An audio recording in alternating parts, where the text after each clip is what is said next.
This is the Rise Up See Red podcast, all about the Arizona Cardinals and the NFL, featuring insider and outsider perspectives. Enjoy the best hour of Cardinals talk on the web. Now here are your hosts, Jess Root and Seth Cox.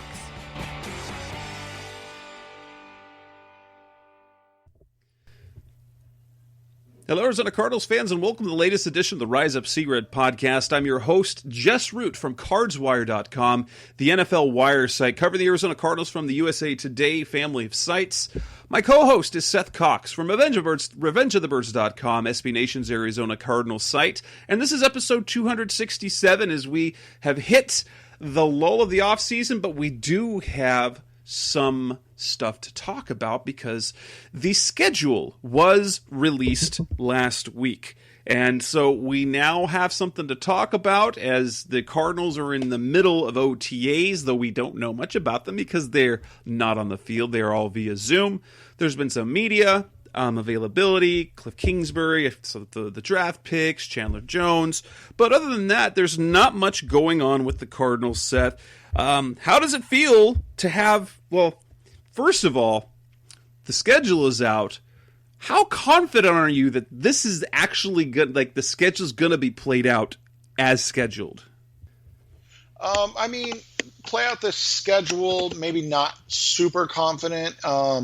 But I do think what the NFL did was, astute. I think they predicted that there could still be some issues. I mean, this is May 12th, and there's rumblings or reports out of California that they're going to lock down for the next 3 months. We've seen New York is still kind of struggling there, and, that's obviously more important than football. And so the way the NFL set it up is every team plays 2 home and 2 away games their first 4 games. Well, guess what? You either just cut those 4 games or you move them to the back end of the schedule. I don't know how that would work because I don't know how you could move the Super Bowl itself. But, it was smart to plan it that way because now you have, 12 games with 6 home and 6 away for every team. And, maybe that, you figure out a bye week situation or you just keep the bye weeks and now people have really early or really late bye weeks. I don't know. But I think it's probably 75% that we see the schedule, all 16 games play out as planned. And then 25% that maybe we don't get all 16 games or they have to maneuver the order in some way to make it all work. But, I would say 75% that it plays out the way it is right now. That's kind of my feeling as well. I know Peter King wrote about it and talked about, now, at least risk it first, the Super Bowl, that's actually fairly easy from what I understand, is that Raymond James Stadium in Tampa Bay could be played any one of those Sundays in February. And I believe they scheduled it, and I know it works for the Cardinals actually, and it's actually important that the Cardinals opened on the road, because if for some reason they decided to take those first 4 games in the schedule and then just put them, instead of weeks 1 through 4, they become like 18, 19, 20, 21, and they just wipe out weeks 1 through 4. If you just took those 4 weeks and put that on the back end, it works for the Cardinals because State Farm Stadium, I don't know if listeners, this, there's a reason why the Cardinals finish on the road every single year. And that's because of the Fiesta Bowl. And so they have an agreement in place, is that the Fiesta Bowl needs X amount of time. And so that last week, week 17, they never play in State Farm Stadium because of the Fiesta Bowl, and naturally because they got to get the stadium ready. And by playing, if week 1 had to be played on January 10th, that would still allow the Fiesta Bowl to happen uninterrupted, and the Cardinals would just play in Santa Clara instead. And then after the Fiesta Bowl's come and gone, they would be back on January 17th, no problem, and they've already had the recovery. So I know that at least it was said, I think Peter King wrote about it, is that they built the schedule so that they could take the first 4 weeks or the first 8 weeks and just put them on the back end of the schedule, at least the first 4 weeks, and it wouldn't cause any problems. And I know that actually works for the Cardinals. So on one hand, Cardinals fans, we're going to talk about the schedule in this edition of the show. While you'd love to start at home, starting on the road was actually a critical component to building in some coronavirus safety measures or contingencies for the schedule. I hope it's for the sake of normalcy. I know there's things bigger than football. Here locally, I think we're very lucky in Arizona, where by September we're probably at least statewide going to be in an okay place to do things. I know the governor just opened up the state for pro sports, at least for now, with no fans. And if we have to start the season with no fans in the stadium, at least that's something. Obviously, it would be better if fans can go, at least in a limited capacity.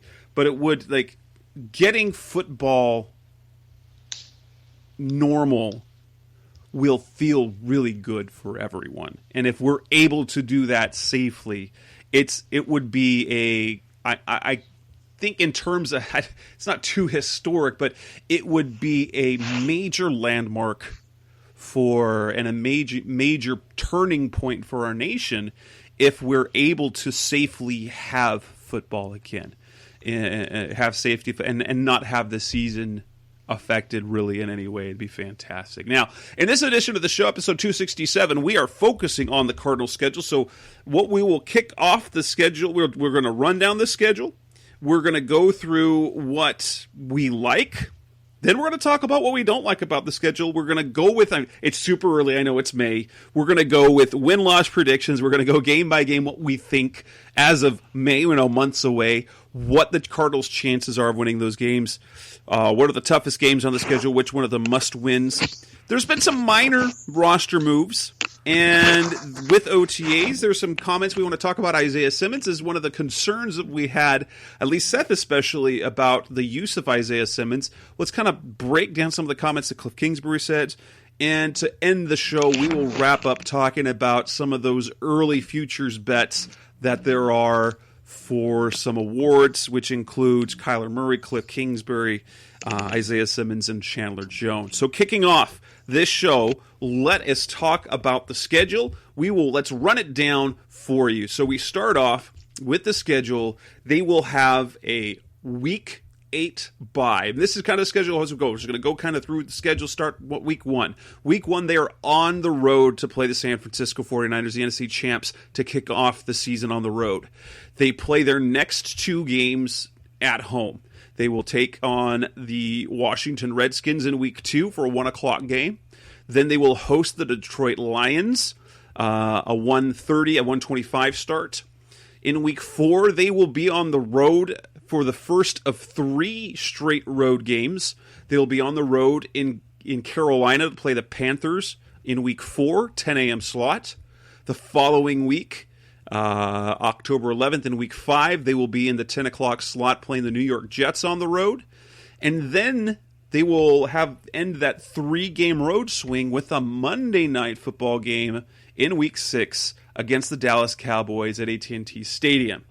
They'll be there. Then they will close out they'll return home for 1 game. They'll take on the Seattle Seahawks in the 1 o'clock time slot and then have their bye.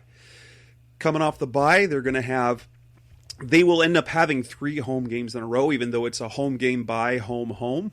They will take on the Miami Dolphins at home in Week 9, 2:25 start, followed by the Buffalo Bills at 2:05 the next week in Week 10.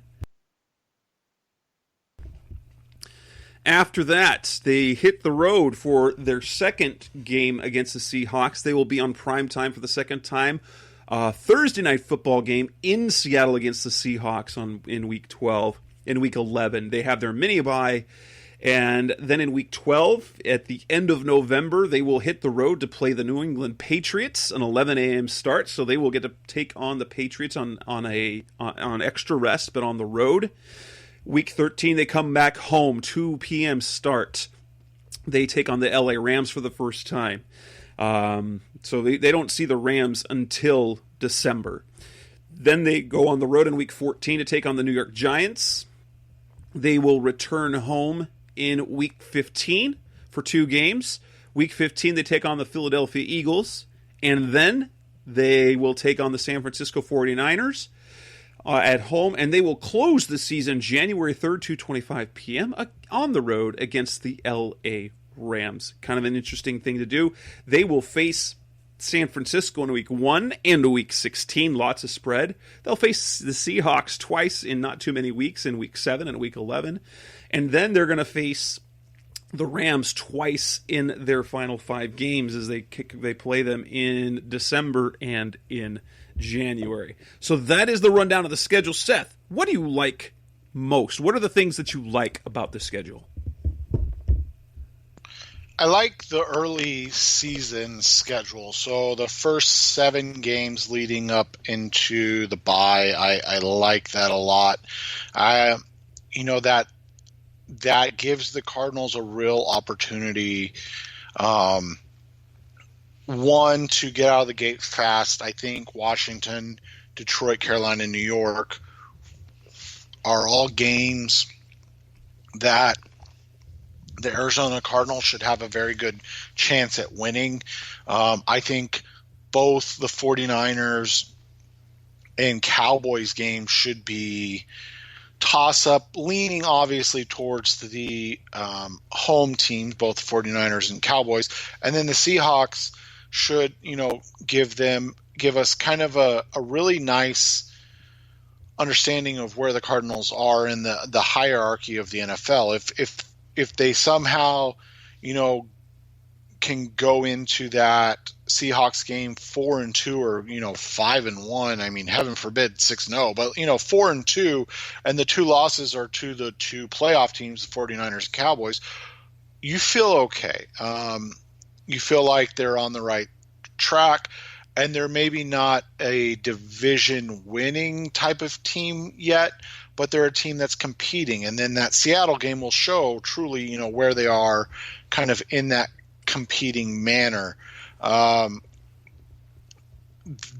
is, I think, going to tell us a good tale.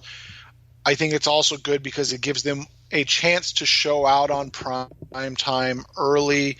Maybe they come into that game at 4-1, and that game is a 4-1 Cardinals team against, a 4-1 or 5-0 Cowboys team. And I don't even know the Cowboys schedule outside of that. They get to beat the Rams in LA to start the season. But, the Cowboys are going to have the chance, or the Cardinals are going to have the chance to, kind of show that they are not the Cleveland Browns of 2009. Remember, that was the big thing. And I think maybe more than anything else hurt the Cardinals coming into this year was that the Browns were kind of the darlings coming into the season. They played in 3 primetime games in the first 5 games. So it was, let's get the Browns, they're the hot ticket, on TV as much as possible. And I think other teams, the NFL looked at that and goes, okay, well, we don't want to go that far again. We don't want to buy in that much. We don't want to give them, 3 or 4 games, especially early in the season, where maybe they're not a good team. And so I think that week 6 Monday Night Football game, that gives the Cardinals a good chance to be at, like I said, hopefully 4-1 going into that game. And then they come out of that and they get to really measure up. If they were to lose that game, they get to really measure up to where they are, especially in the NFC West, going against, the rival Seahawks at home that week. Me, there's a few things I like about it. Now, I did right leading up to the schedule release. I pounded the table for a Cowboys Cardinals Thanksgiving game. I thought it would have been a perfect game, a perfect matchup for that. But the NFL did have that idea in mind. You got Cliff Kingsbury and Kyler Murray, both Texas people. Kyler Murray has a lot of fans in Texas. He's from Texas in high school. Cliff Kingsbury, incredibly popular, still out there. You've got an up-and-coming team against and two teams that offensively should put up a lot of points. I thought Thanksgiving would be perfect. Got the next best thing. If they were always going to have to go on the road to play the Cowboys, why not do it in prime time? So you get a Monday night matchup. I love it. I love that game. I know it's not going to be easy playing in Jerry World and national TV is not going to be. It's going to be the big stage for a lot of these young players, but I think this is the type of game that the Cardinals need to build on. I like that they start playing the two of their first three games at home. And this end of season, they play two of their last three games at home. So now, while they finish and end on the road, they have a good spot there in September, and they have a good spot there at the end of the season. Now, granted, they're going to be playing teams in December that are going to be tougher. And I do like you said, I do like the potential soft start of the schedule. Now, granted, San Francisco 49ers, they are that's as Cliff Kingsbury said yesterday said on Monday, that'll get your attention. You're opening the season on the road against the NFC champs, a team that really dominated everyone except the Cardinals. The Cardinals gave them really kind of everything that they could handle, and so everyone opens. They're both healthy. They're both rested. They're both all have all this extra time to scheme and plan for week one.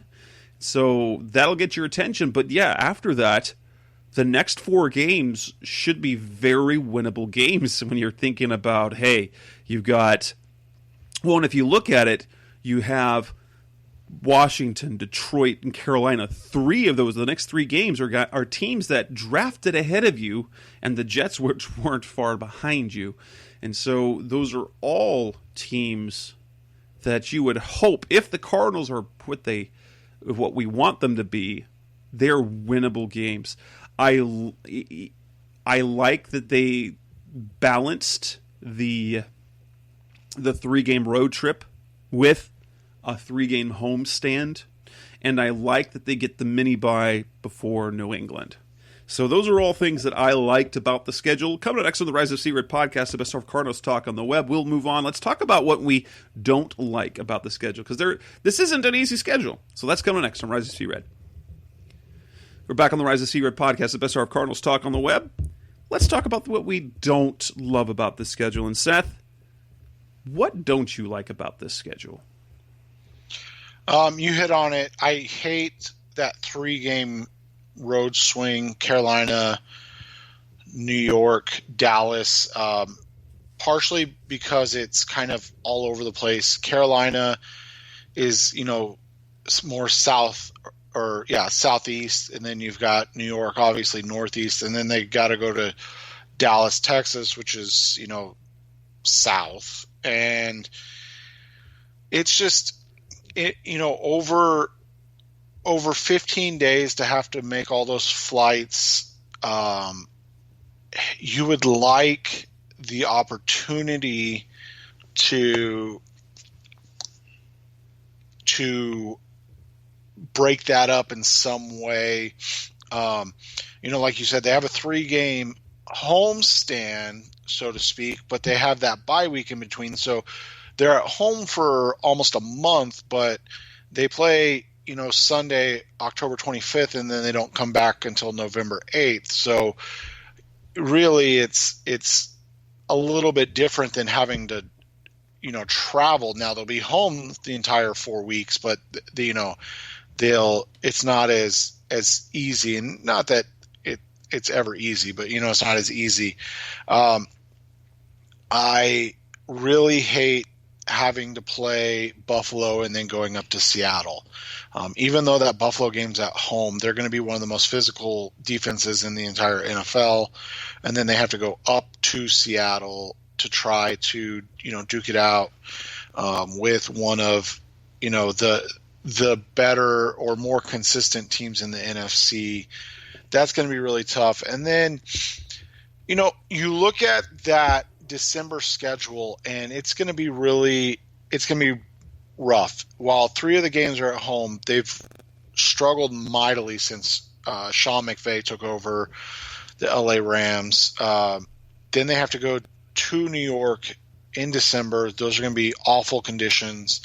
And then they get 2 teams that are probably going to be playing for either seeding or just to be in the playoffs in the NFC with the Eagles and the 49ers. So that December schedule is it's a brutal 4-game stretch in December that, while we talk about those first 7 games and hopefully going into the bye, 5-2, at worst 4-3, 4-game run in December could really break a team that maybe going into those last 5 games, so coming out of that New England game, they're sitting, at a 6-5 record, and they need to find a way to go 3-2 or, even better down the stretch. And that 4-game could be just a miserable time for that team. It really can, especially if the Cardinals aren't quite as good as we want them to be. That can be really a letdown it sets itself up for, especially to those last 3 games. Remember that Pittsburgh game? Philly fans and San Francisco fans, they will travel. So if they start to sputter, those are games that could end up being full of opposing fans. That said, if the team is competitive, I actually like a tough December schedule, because if they end up making the playoffs, then they're really kind of playoff tested. Philly should be in the mix. San Francisco should be a playoff team. The Rams should be in the mix. We don't know I don't know exactly if New England leading into that's going to be in the mix or not. They're kind of a wild card in all of this. The one major complaint I have about this schedule is just, they have to play the Seahawks twice on short weeks. As if the Cardinals don't have enough issues playing the Seahawks, especially at home, but they have to play them twice on short weeks because their first game is it's after a 3-game road swing, and it's the week before the bye.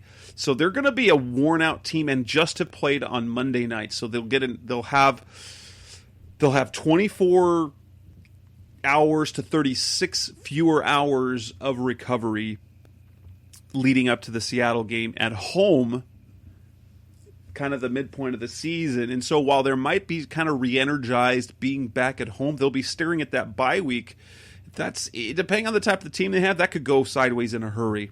And then they have to play in Seattle on Thursday night. That's never a fun thing. So if everything about the schedule, the one thing that I like the least, it would be the fact that they have to face the same team twice on a short week. It's going to be a tough enough division anyway, by what we imagine.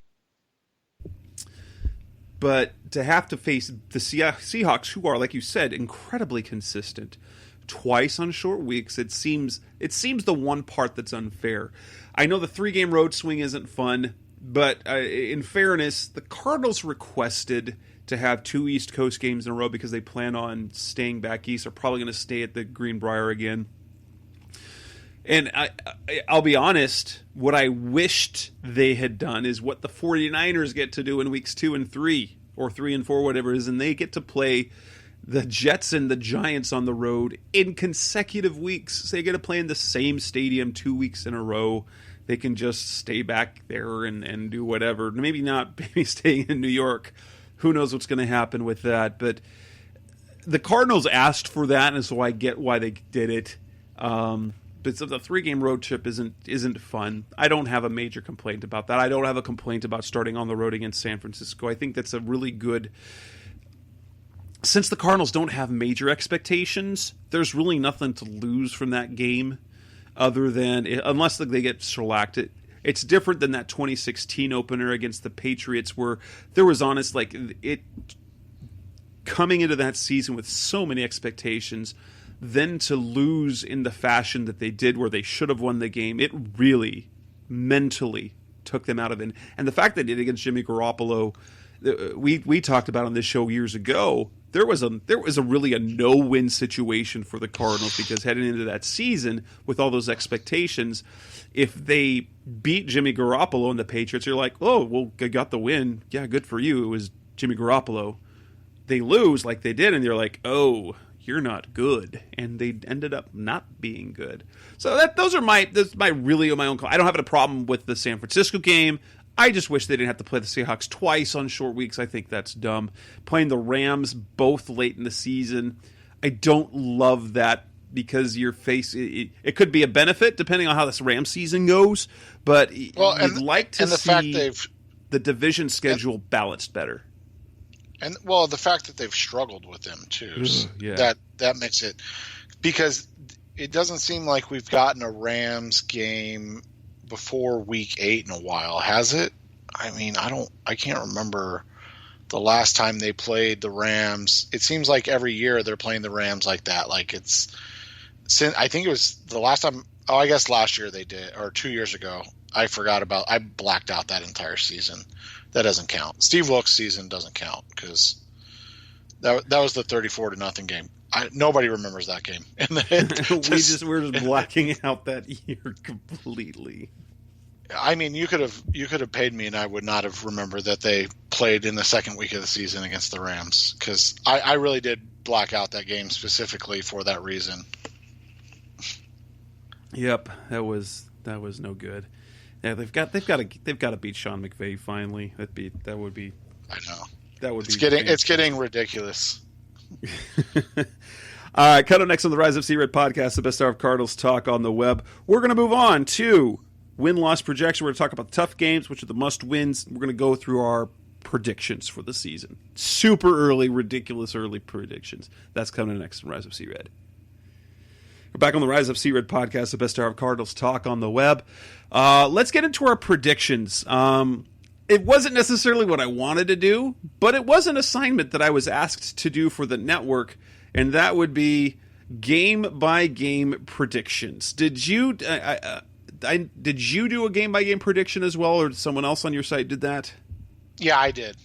So let's break this down. Now, I will say I predicted a 9-7 season. I know it's optimistic, and in fact, it's super common. I will say this. When you have team sites like the type of thing we do, I compiled all of my network's writers and what they predicted for their teams. It was laughable how optimistic their team predictions were. The worst prediction were, I think there came out to a total of 10 out of the 32 writers predicted a losing season for their teams that they cover. The Giants and the Redskins writers predicted 5-11. I think the Panthers predicted 6-10. But yeah, then even the Bengals writer predicted 8-8. I don't do this to mock them, but because it's really hard for a team that you cover.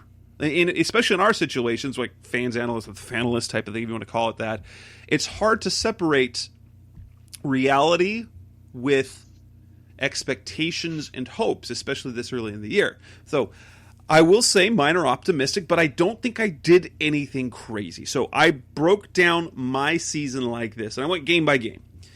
9-7, and we'll go game by game in a second. I went like this. Okay. I'm going to say they split the division games, winning their home games, losing on the road. I mean, it's not gone like that the last year, but it's like if the Cardinals are an okay team, that's something you can expect. I did not expect them to beat any team that would be like, hey, like any real upset. Okay? And when I came to that the end of the schedule, it was 9-7. Let's start in week 1. Seth, do you expect the Cardinals to knock the NFL world on their side and surprise everyone with a win in their season opener? No, I have them losing another close one to San Francisco. I think they are getting close, but they're not quite there yet. 24-17 49ers is the way I go. The Cardinals offense is San Francisco defense holds the Cardinals offense down, but they don't score too many points. 24-17 lose by a touchdown. Hey, they still cover the spread because the early spread right now is 8.5. Even as of right now, I'm hitting the Cardinals. I'm taking the Cardinals plus 8.5 all day right now. They covered both games last year, and I think that's going to be a fun game. Week 2 against the Redskins. So you have them starting 0-1. I have them going 0-1. How do you see them taking on the Redskins in week 2? I've got them blowing out the Redskins 35-20. Big win. Kind of getting the offense on track after a week 1 loss. Same here. 31-17 is the prediction I make. They're 1-1. Your Cardinals are 1-1. They head into week 3 taking on the Detroit Lions, and I have them winning that game a little closer, but 27-20 win. They improved to 2-1. What's the case for you? I've got them beating the Detroit Lions, going to 2-1. I think those back-to-back home games, we talked about it earlier, but that's something they have to find a way to take advantage of. Yes. Week 4, Carolina Panthers on the road, East Coast game. The Cardinals overcome. 25-20 win.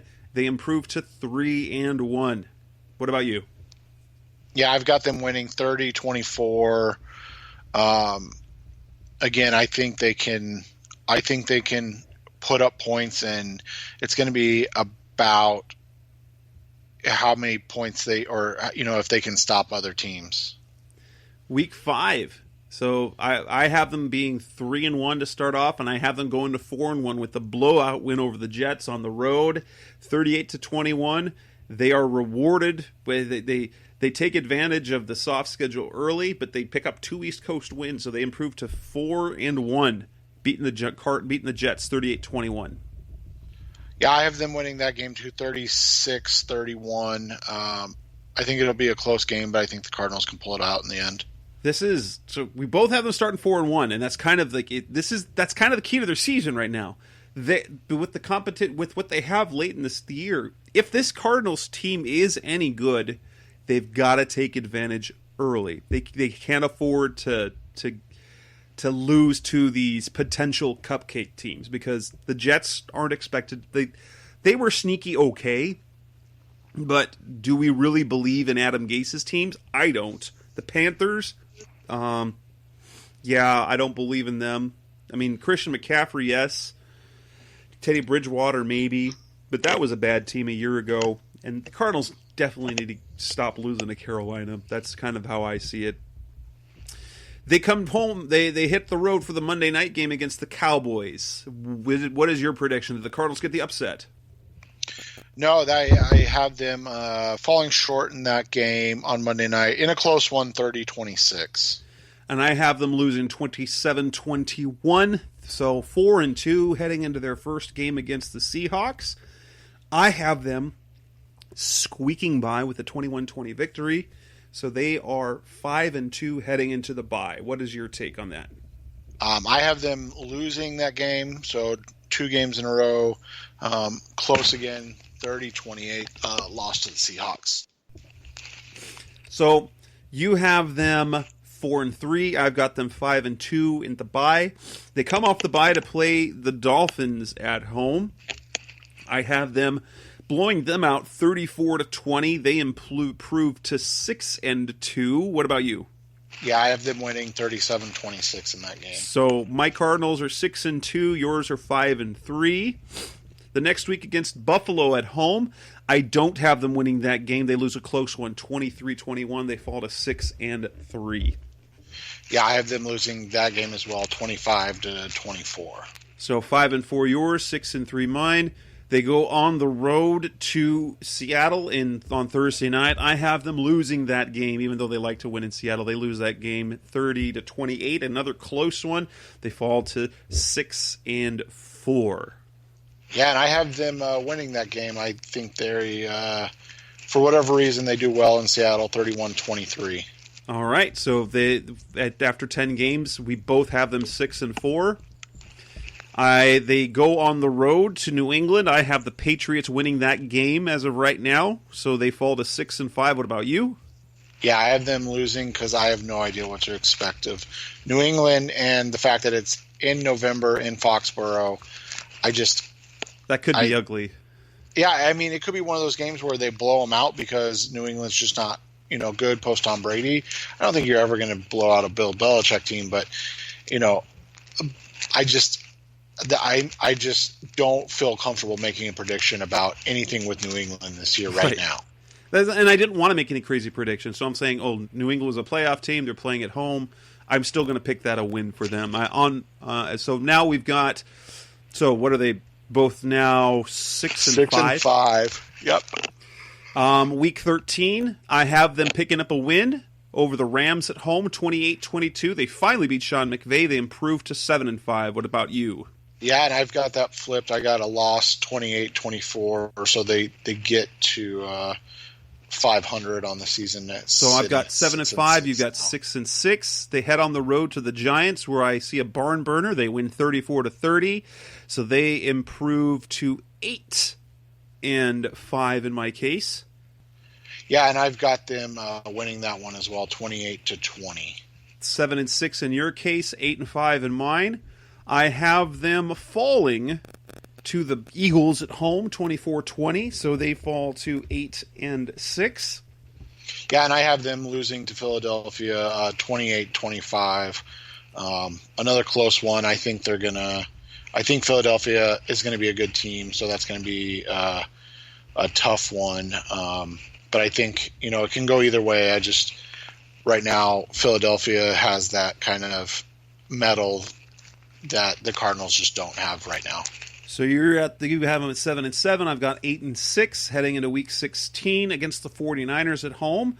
I have them winning that game. They improve to 9-6. What about you? Yeah, I have them winning as well. I think they're getting close, and a lot of close losses, like to the Rams, to the Eagles, even to the Bills, and I think that gets them ready, gets them to 8-7, heading into the kind of the final game of the season, and a chance maybe to make the playoffs with that 7 seed now in play. Do you have them winning in Week 17 on the road in LA? No, I don't. I have them losing both games to the Rams, so they split with the Seahawks and 49ers and then go 0-2 against the Rams. So that really is kind of where the season not falls apart, but they end up at 8-8. A good enough season. I think anybody would be happy with 8-8 over what we saw last year.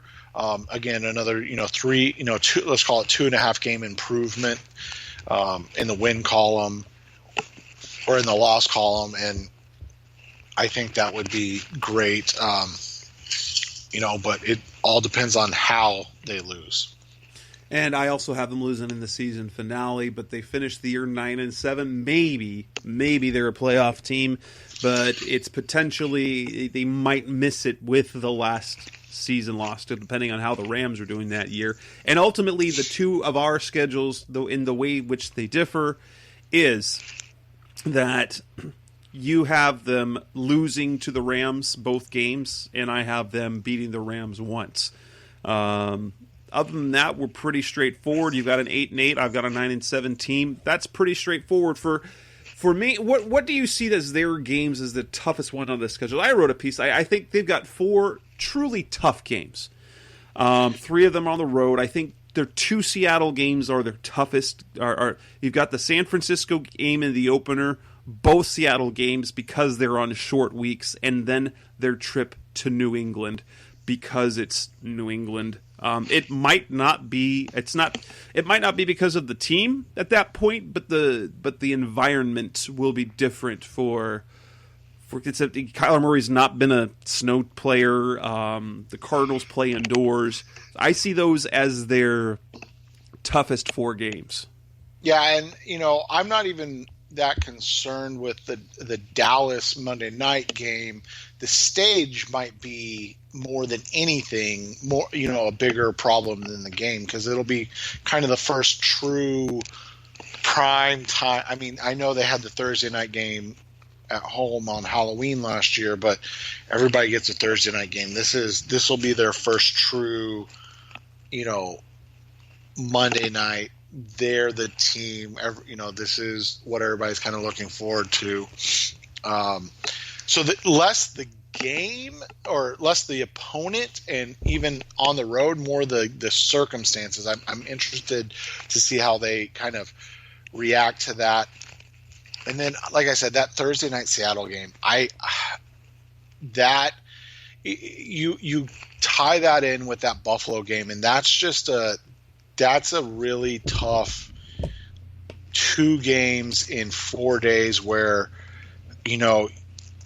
you could see this team go from potentially being, 6-2 or 5-3 to 6-5 or 6-4 or 5-5. Like that's just how tough that 2 games in 4 day stretch is. And then you pointed out you go to New England the next week, so even though you have that mini bye, like those are the games that kind of that stand out to me, because the first kind of true prime time affair, and then that 4 day stretch where you got to play Buffalo at home and then travel up to Seattle. I think that's just really going to define who the 2020 Cardinals are.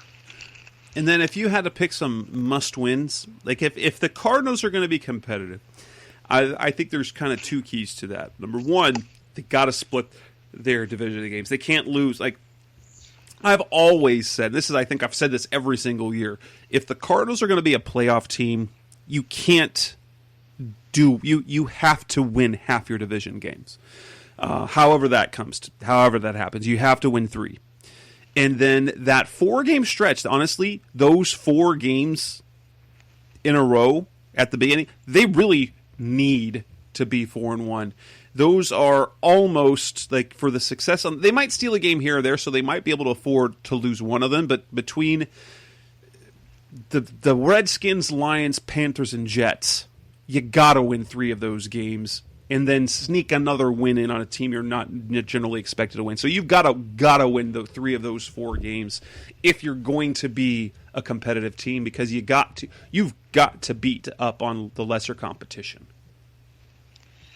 Yeah, and that's the big thing right now. I mean, I think we are expecting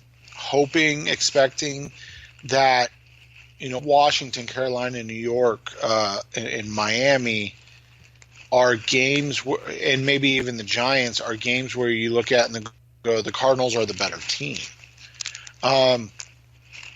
But it's been 5 years. Yeah, so it's been since 2015 that the Cardinals have even been over 500 in an NFL season. So I don't know if it's fair to expect that the Cardinals are a better team until they prove that they're a better team. You get what I'm saying? Like, this isn't even the Ken Wisenhunt Cardinals where you can look back and go, hey, remember in 2009 and when they won 10 games and went to the playoffs and beat the Packers first round, that isn't even this team. This is a third coach in 5 years for an organization that, like I said, they haven't been over 500 since the year 2015.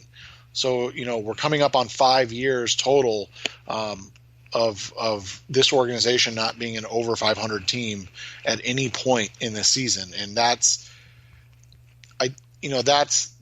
where it's at right now. You look at it, you and I look at it as, like you said, as fanalists, and we say, no, this team's definitely improved. They're definitely better than the Redskins, the Lions, the Panthers, the Jets, the Dolphins, and the Giants. But the reality is, well, maybe they are on paper, or maybe they are in our mind as fans, but all those teams are thinking the same exact thing we are right now. Very, very true. Coming up next on the Rise Up Sea Red podcast, the best hour of Cardinals talk on the web. We'll move on for the schedule. There's a little bit more to talk about as we got some minor roster moves coming up. That's coming up next on Rise Up Sea Red. We're back on the Rise Up Sea Red podcast, the best hour of Cardinals talk on the web. Couple of things roster-wise. I'm actually a little bit surprised at this point. The Cardinals announced on Tuesday, they re-signed cornerback Kevin Peterson, a guy they claimed off waivers. I was surprised because I figured he would have been re-signed earlier, but maybe this was a case where he was testing out the waters and just realized that there was nothing out there. Because he could have been a restricted free agent. They didn't bring it back. Do you see that move? I see it as a good move, just as long as he doesn't necessarily have to play. He's a player I know you liked a lot to have the opportunity, and he did show a few things. But do you see this as what do you think of the move? Basically, of adding Peterson back to the back end of the roster. I think it's a great depth signing. That's my biggest thing with him is. He's not a guy that's going to hurt you, so I think you have to be okay with it. He's obviously a guy that we did not I shouldn't say he showed why he was available. Instead of kind of improving on the small issues that he had, especially with his physicality, he couldn't, and a lot of it is just size. He's an undersized guy, but very I think, thin.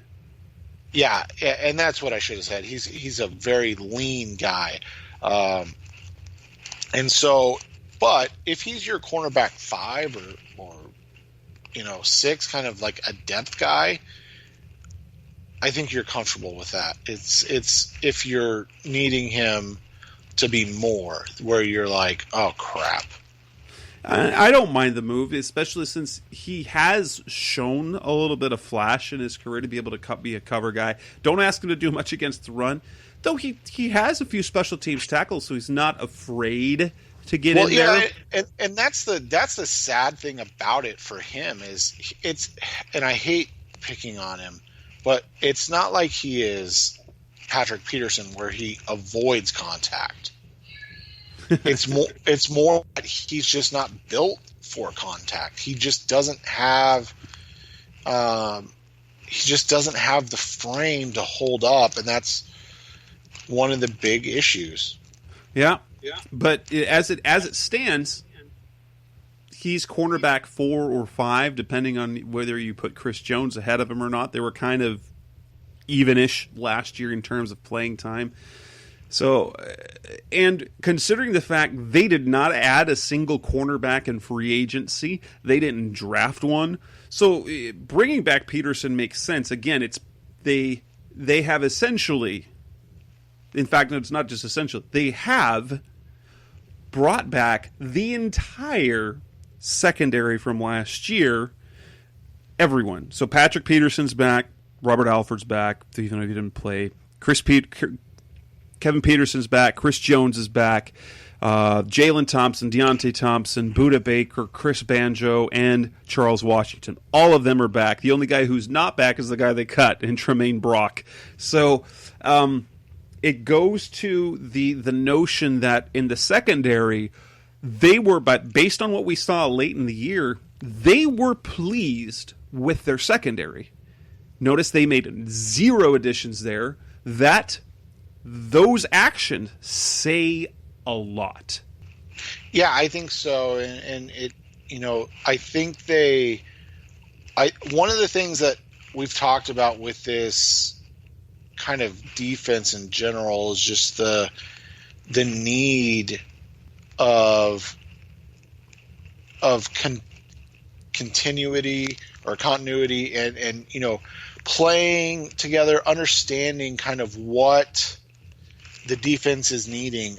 We had a lot of issues last year where you saw communication breakdowns more than anything else. And when that's the issue or when that's the concern, then what you do is you try to ease that, especially in this type of off season where you just need to find a way to kind of not have to teach everything over again to a bunch of guys and then hope that it works out.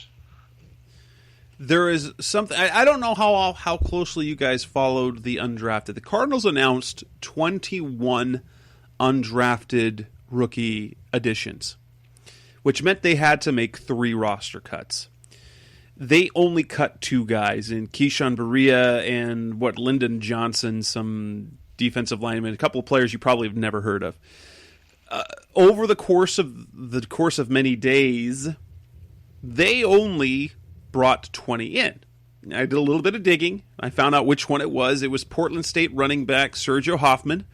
And it was like, well, why didn't he end up signing? I reached out to him. Turns out that he is recovering from an injury, and I guess it was a physical thing. And so he and the team agreed to basically pause the contract. After he recovers, I would expect to see an announcement that he has signed his deal, or magically he appears on the roster about the time training camp comes around. So the undrafted rookie Sergio Hoffman is not on the roster. He's recovering from an injury. We could see him later on. That's neither here nor there because he's a Portland State running back. I don't know anything about him other than he didn't actually make it on the Cardinals roster after his name was announced after agreeing to terms. He's a big I wrote about him. He's a big kind of short yardage back. He was their short yardage back. That's just kind of who he is. And the free agents that are out there, I mean, I know very well that the Cardinals have no money against the cap. They've got about a functional money because they still have to sign their rookies, about $2.8 million in cap space unless they trade Hassan Reddick, unless they do a contract extension, unless they do some restructures.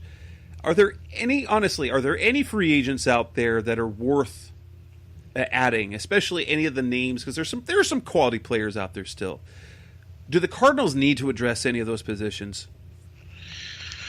That's the hard part. I mean, need is such a strong word.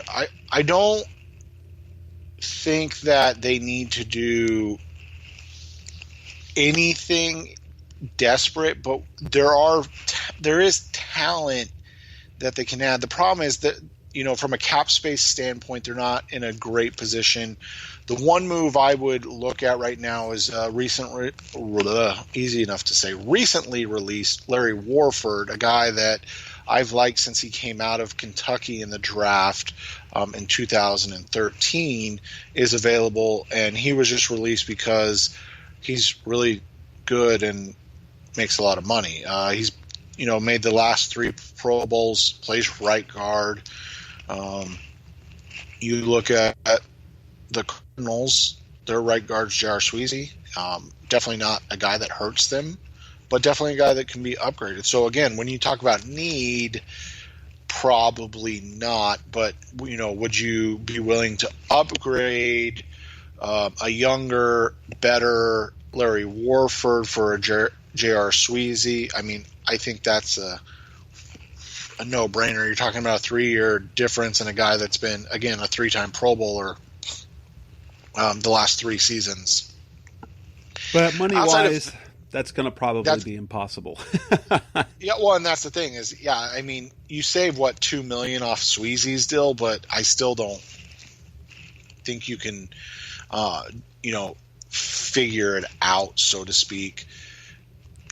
After that, I mean, who do you look at and go, hey, that guy improves the roster? I mean, again, Warford's available, so is Jadeveon Clowney. I mean, just because they're available doesn't mean that they're in the plans or signable. I read that, what's the guy's name, the cornerback from Arizona? Prince Amukamara. But he just signed, he just signed, okay. Yeah, and then, so maybe a cheap guy like a Mike Daniels, like a defensive lineman late coming in would make sense. Or even like a guy like, and he's super old, but like a guy like Cameron Wake, like real late in the process, like training camp. If there's like an injury to a or if they could somehow trade Hassan Reddick. Yeah, well, good luck with that. Because that's the thing, is our team's really going to trade for Hassan, or are they going to just see, kind of call the Cardinals bluff to see if they'll release him? I know one guy who I'm sure likes him. Right? Matt Rule, coach at Temple. Yeah, but I mean, realistically, right now, there's nothing that they need to do. There's plenty that they can do to improve the team, but again, they have to play within the confines of the salary cap. So, like we said, like Larry Warford. I mean, and I'm not even going to talk about Jadeveon Clowney, because obviously he would be fantastic addition to the Cardinals. But one, they just signed Devin Kennard for probably more than half of what, or less than half of what he's going to cost. So, you look at Warford, like a Snacks Harrison. Those are guys that, Mike Daniels, those are all guys that would definitely be upgrades or guys that you can plug in as starters and improve. But at what cost? I mean, maybe once you get into July and those guys are going to be willing to take a little less just so they can play, I think then they become more, what's the word I'm looking for? Palatable, so to speak. Coming up next on the Rise of C-Red podcast, the best of Cardinals talk on the way. We come back and we're going to talk about something that Cliff Kingsbury said is a reason for concern about how they're going to use Isaiah Simmons. That's coming up next on Rise of C-Red. We're back on the Rise of C-Red podcast, the best of Cardinals talk on the web. Isaiah Simmons. If you read into some of the comments that were made, you get the feeling, he's going to be used as a linebacker. He's going to be used for a lot of different things. Cliff Kingsbury talked about it earlier this week when he had a video conference with media members. And here's the thinking. They were so impressed at his ability to learn all these different positions and perform at a high level that they believe that by having him focus in on one position and yet still playing a number of roles, that his potential, that there's potential to be, like, the sky's the limit, they said. That by making him a linebacker and learning linebacker things, basically that's it. So he doesn't have to learn the terminology. He doesn't have to learn the safety role. He doesn't have to learn the cornerback's role. He doesn't have to do the edge rusher. It sounds like he's still going to do a number of things, but all within the concept of being a linebacker. Now, Seth, I know one of your major concerns with the addition with drafting Simmons was not about Simmons the player or Simmons the talent. It was about Vance Joseph and the Cardinals and how they would use him. Does this bring any level of concern to you when you hear comments like that? It does, to the extent of the eighth overall pick's not going to get a ton of reps. I just don't see where he's going to get on the field consistently over Jordan Hicks and Devondre Campbell. If you weren't paying nearly, what is it, $16.5 million to those two players, then I could see it. But are you really going to?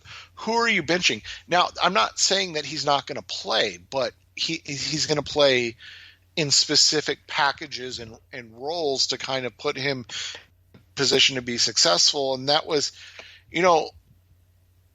that was really the concern from the beginning that we had with the pick, is that if he's relegated to the linebacker position, so to speak, where is he going to get on the field consistently? And I just don't see where it's going to be at linebacker where he's going to get on the field in a consistent manner, especially early in the season, over two guys in Hicks and Campbell that are, veterans that are making a lot of money. Right. It's going to be interesting to see how they do the subbing. It sounds like they expect him to play a lot. I actually, the philosophy I sort of agree with. You can have him only learn the linebacker position, but you can still, as you game plan for the week, see George Kittle, if he flexes out to the slot, so you send him out to the slot. You don't have to have him play border cornerback. That just seems unreasonable. You don't need him to play safety. You've got people who already do that. So he's going to be able to do a number of things. He doesn't need to play deep in coverage. They will use some of those other things. I like the concept. So he doesn't have to learn the terminology. He doesn't have to learn the game plan for all the different positions like he did at Clemson. He's going to learn the game plan and the role all within a linebacker context, but still do a number of things. They can still have him line up off the edge. They could still have him blitz inside. They can still have him spy. They could still have him cover the flat on a running back. They could still have him flex out and cover a tight end man-to-man. I think that is probably, especially with the shortened offseason, the smartest way to go. If you want to give him more roles, I don't think it's necessary to have him spend time in the safety room with the defensive backs. It's going to be everything from a context of a linebacker that you then just throw in wrinkles for him specifically. I like that. I think that's a smart way to go. Playing time, it's going to be interesting to see how that goes. Who are they going to sub out, or are they going to change their sub package to, like, what's that sub package going to look like to include him? Who gets taken off the field? But like I said, I think leading up to the draft, I think that is kind of what will be. It makes him perfect as a rookie. Is his versatility is you give him specific game plans and you have him learn the linebacker position, but you can use him a number of ways. I actually think that's a big positive. Yeah, and you want him to have, success early. It's just you want him to get on the field also. But I brought it up, a couple weeks ago after the draft when we talked about it. If they're bringing him along in a similar role to what they did at Clemson, where they played him, I mean, obviously it was strong safety, but they played him in a specific role in sub packages and then expanded that role his second year, and then his third year, which was this year, is where he kind of took off. It makes sense, and that's probably the way he'll be the most successful. It's just it goes back to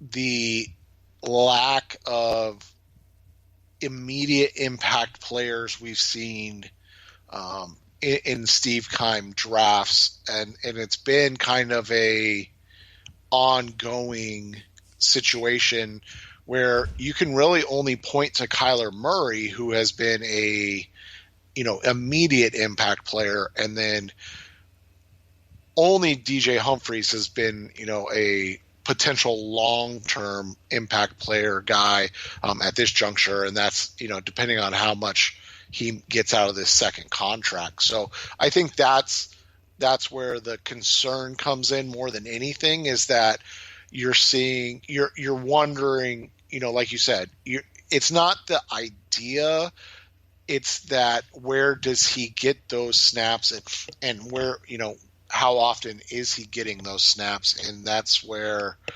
you wonder where and how that's going to happen.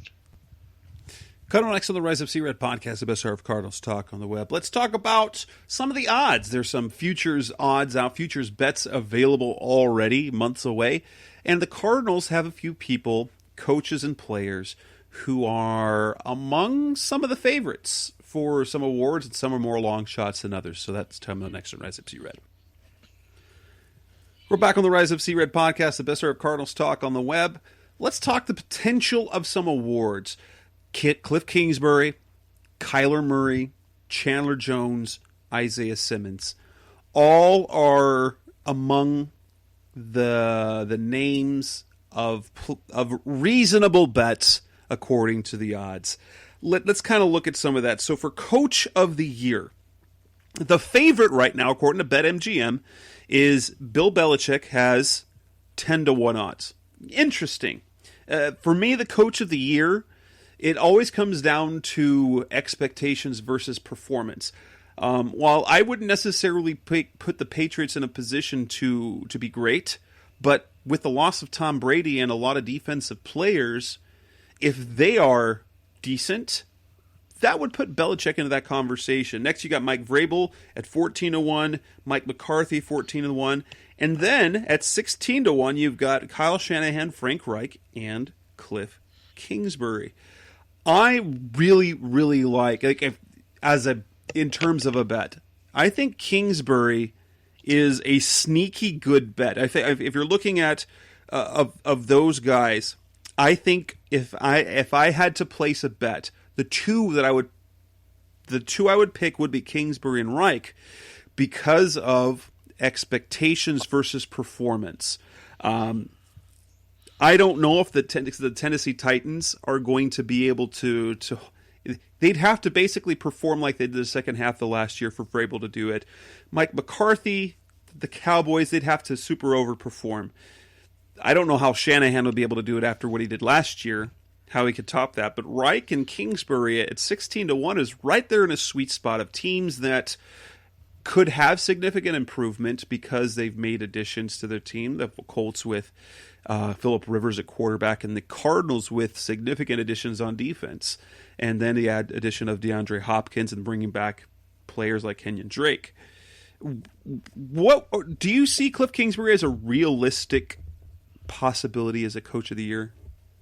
I think you kind of hit it on the head. It depends on where they're at the end of the season. If they're in the playoff hunt, I think so. But it also, you got to look at the teams around the league, and you've got expectations, and then you've got teams that can exceed expectations. And so, if a team like Tampa Bay goes 13-3,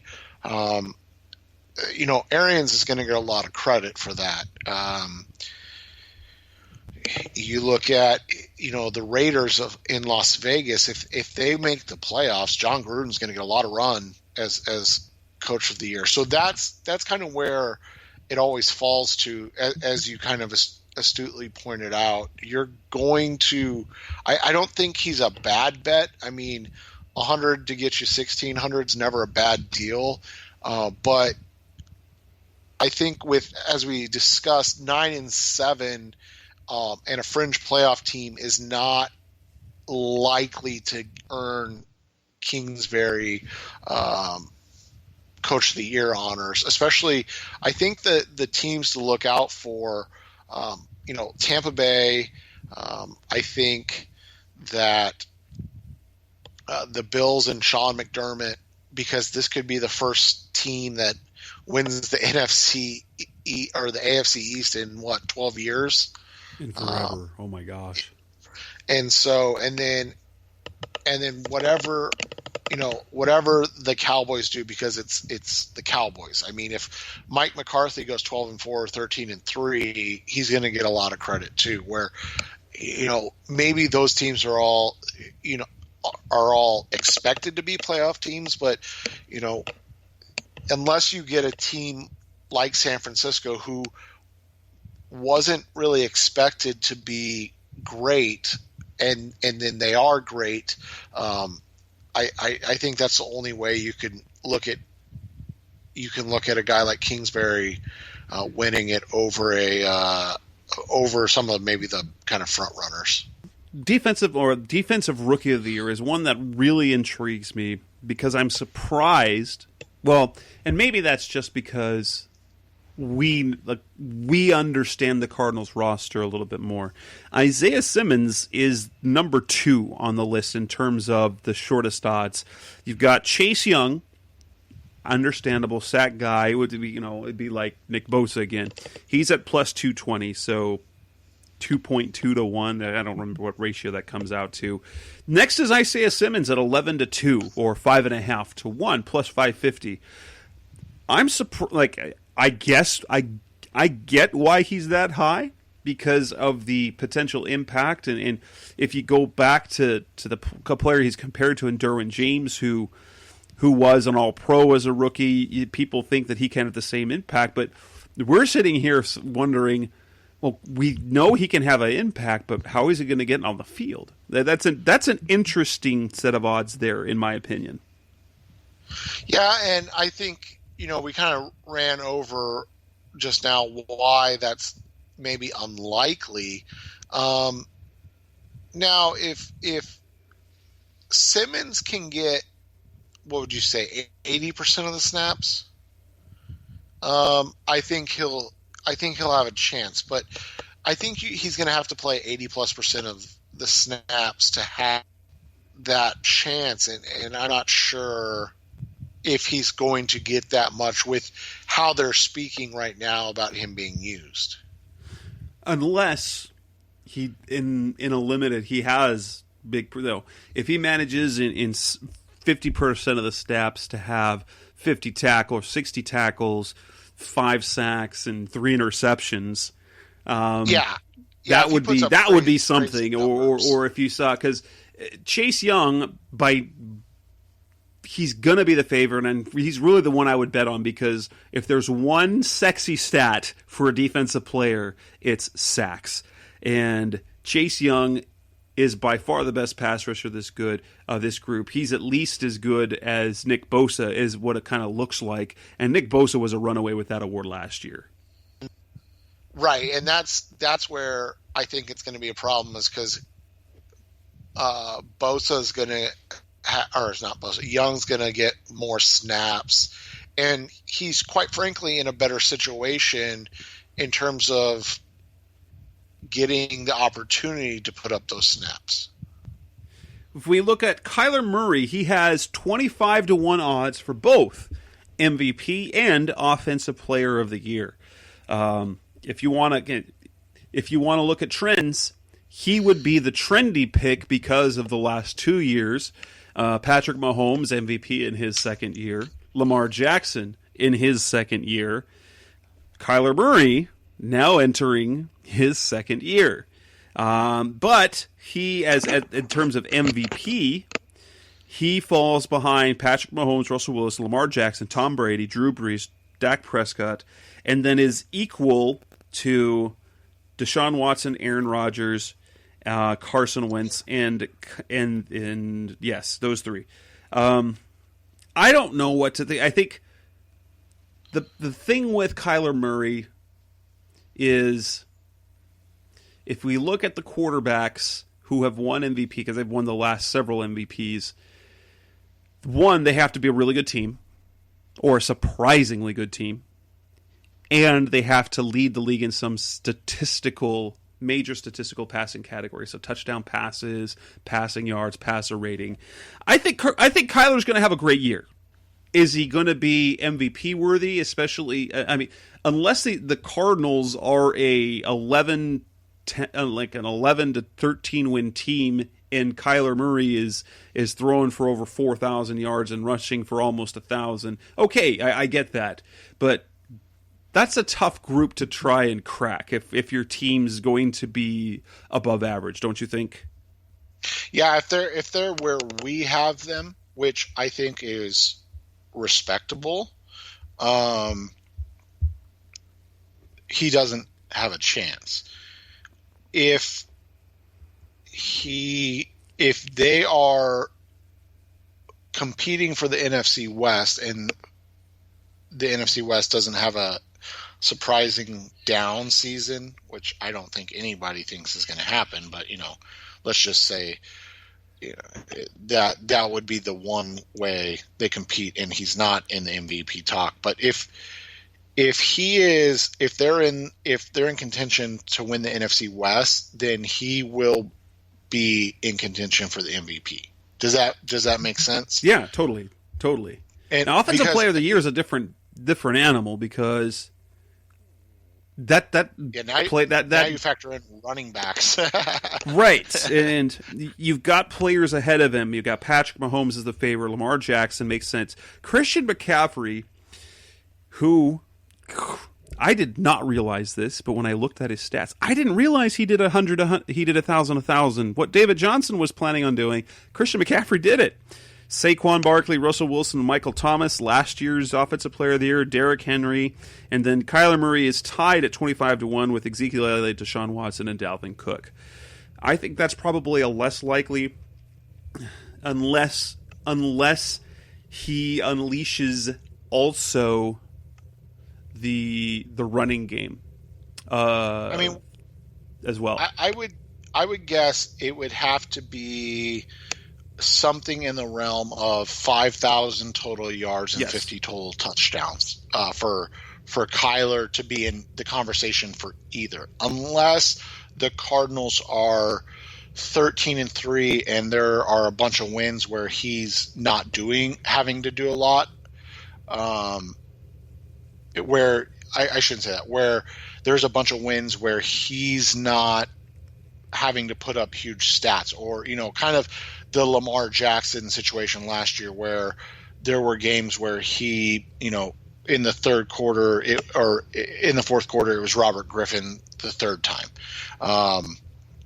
That's maybe he wins the MVP still that way, but I think that Offensive Player of the Year type thing is you're talking. I think 5,050 is kind of the benchmark that you would set and expect him to hit if he's going to be a true player for that award. And then lastly, Chandler Jones. It looks like his line has moved. I believe he was 30-1 not too long ago. He's up to 20-1, so that's much more respectable. Behind Aaron Donald, Khalil Mack, J.J. Watt, Nick Bosa, Stephon Gilmore, T.J. Watt, Von Miller, and Derwin James. Well, same as Derwin James. The last I looked, and I believe this was not too long ago, he was at 30-1. He was even behind Billy Wagner, Daniil Hunter, Joey Bosa, and Myles Garrett.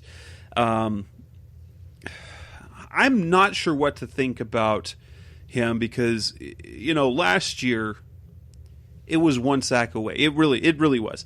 He gets one more sack. He's at 20. I think he's a landslide winner for Defensive Player of the Year. He misses out on one sack in the season finale. He doesn't even win the sack title. But I thought he should have gotten it in 2017. I understand why he didn't get it last year. He should have been more in the mix. But they're off the edge. It's going to be hard for him, especially since he still doesn't have the reputation of being great at the run, too. He had a great year in 2017 against the run as well, but he's still playing on he's got to be on a better defense. And otherwise, I like him. I like the potential for the award, but the defense has got to be better if he's going to be really in the mix. Yeah, and that's just the. I mean, I think that's kind of the overall takeaway from all of this is that the odds are probably at the right spot for all these guys because there are too many. This team needs, one more win, one more this or that or the other, to feel like they're, going to be serious contenders at this juncture. So I would say, like we said, you're not against it, but it's not it's not in any way where you're like, yeah, I definitely would go put. I mean, if you're going to put money on anything, I think the Murray at 25-1 because he has the best potential to make that happen. I still don't think he's going to win it, but he would have the best potential to win it. So I think that would be your smartest play. If you want to go throw $20 down and win 500, or throw 1,000, or throw 100. Whatever it is, that's a lot of money. It's a lot of money. And with that, we will end this edition of the Rise Up Sea Red podcast, episode 267. We'll be out for at least 2 weeks unless something major happens. There's not really much going on in terms of the Cardinals right now, or not much to know. We're not seeing any practices. It's just, we'll just leave it at that. We'll be back in at least a couple of weeks to talk more off-season stuff. On behalf of the show, I'm Jess Root. That's Seth Cox. Thanks for listening. As always, we will be back again soon. Thanks for listening to the latest edition of the Rise Up Sea Red podcast. Listen to previous episodes and subscribe to the show on Apple Podcasts, Stitcher Radio, Audioboom, or many other podcast platforms so shows are delivered directly to your mobile device. Please give the show a 5-star rating and always support the sponsors who support the show. We'll be back soon for the best hour of Cardinals talk on the web. Rise up, Red Sea, be Red Sea Red, and of course, Rise Up Sea Red.